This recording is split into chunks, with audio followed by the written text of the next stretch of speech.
హైదరాబాద్ పరిసర ప్రాంతమైన గాజుల రామారంలో ప్రభుత్వ భూములపై పెరిగిన ఆక్రమణలకు చెక్ పెట్టడానికి హైడ్రా అధికారులు కఠిన చర్యలు ప్రారంభించారు. వివిధ శాఖలకు కేటాయించిన భూముల్లో గత కొన్నేళ్లుగా అనధికారికంగా ఇళ్లు, గదులు కట్టబడగా వాటిని రద్దు చేస్తూ అధికారులు ముందడుగు వేశారు.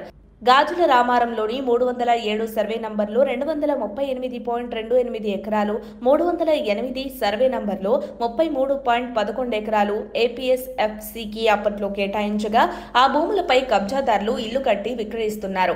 పలువురు దీనిపై హైడ్రాకు ఫిర్యాదు చేయడంతో కమిషనర్ ఏవి రంగనాథ్ రెవెన్యూ శాఖ వివరాలు సేకరించారు.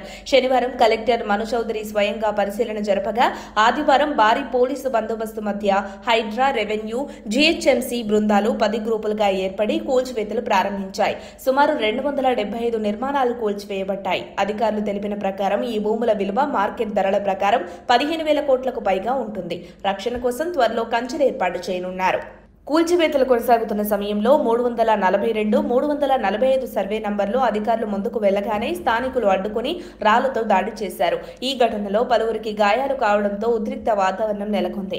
వెంటనే ఆ ప్రాంతంలో కూల్చివేతలు నిలిపివేయబడ్డాయి. మిగిలిన ఆక్రమణలపై తర్వాతి ఉత్తర్వుల మేరకు చర్యలు తీసుకుంటామని మల్కాజ్గిరి ఆర్డీఓ శ్యామ్ ప్రకాష్ వెల్లడించారు. హైడ్రా కమిషనర్ ఏవి రంగనాథ్ ఒక ప్రకటనలో తెలిపిన అంశాలను చూస్తే గాజుల రామారం సర్వే నంబర్లు 329/1, 342లో 317 ఎకరాల భూమిని ఆక్రమణల నుంచి విముక్తి కల్పించాం.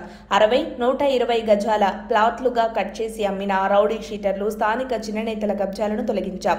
జగద్గిరిగుట్ట టానా రౌడీ షీటర్ షేక్ అబీద్తో పాటు బోడాసు శ్రీనివాస్, యేసుబాబు, సయ్యద్ గౌస్ బాబు, మనీష్, దేవా వంటి వారు అక్రమంగా ప్లాట్లు విక్రయించారు. కొందరు స్థానిక అధికారుల సహకారం ఉన్నట్లు సమాచారం లభించింది. దీనిపై విచారణ మొదలైంది. ఇప్పటికే నివసిస్తున్న ప్రజల ఇళ్లను తాకలేదు.